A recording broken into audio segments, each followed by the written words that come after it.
The washed-out second ODI against Afghanistan made things harder for Sri Lanka in terms of qualification for the ODI World Cup next year.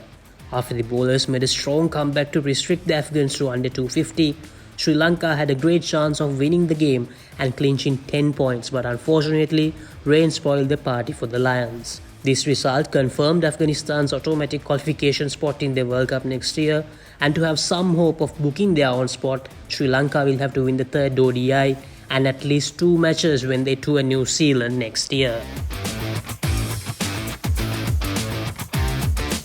After a not-so-good first ODI, the Sri Lankan bowling unit made a good comeback in the second ODI.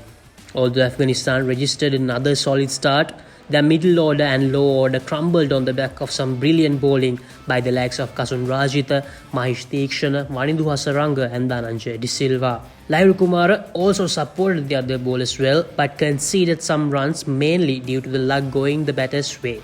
Sri Lanka's fielding also looked much sharper compared to the first game where they dropped some chances. For Afghanistan, Rahmanullah Gurbaz was once again among the runs as he provided a good start. But the rest of the batters failed to get going this time. Mohammad Nabi, who was short of runs, did find some form at the end with some lusty blows, but that was not enough to push them over the 250-run mark.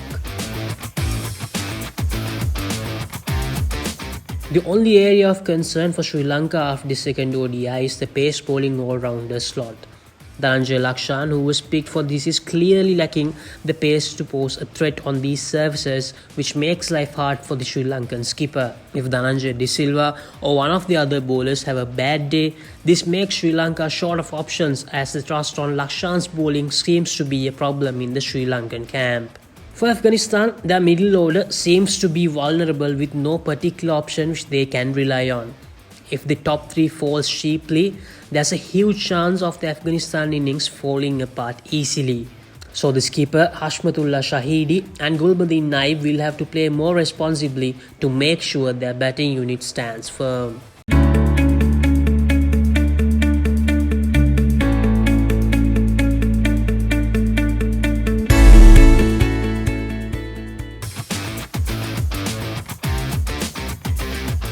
Sri Lanka went unchanged for the second ODI, and there's a high possibility of Sri Lanka doing the same on Wednesday.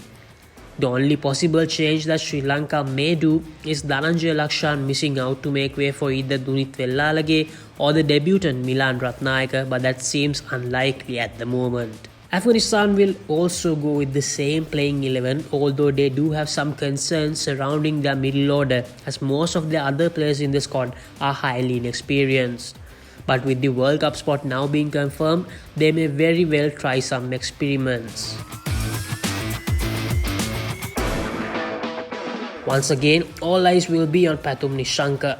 He is the most informed batter for Sri Lanka at the moment, and a lot will be expected from the 24-year-old, as he has been trusted as the anchorman of the Sri Lankan batting unit, who has the ability to bat through and make a big score. Rahmanullah Gurbaz, who has scored 250s in as many games in this series, will be looking forward to making it a hat-trick of 50s and possibly making a triple-figure score come Wednesday. With the Sri Lankan bowlers failing to find a way to remove him early, he may very well be on his way to become a headache to the Sri Lankan camp once again. After the unexpected rain spoiled the party on Sunday, there's every chance of the same happening at Kandy on Wednesday, as it has continued to rain, especially in the evening. From Sri Lanka's point of view, a game with a result that favours Sri Lanka is much needed, as 10 points from the game may very well decide whether Sri Lanka plays the World Cup qualifiers or gains an automatic spot.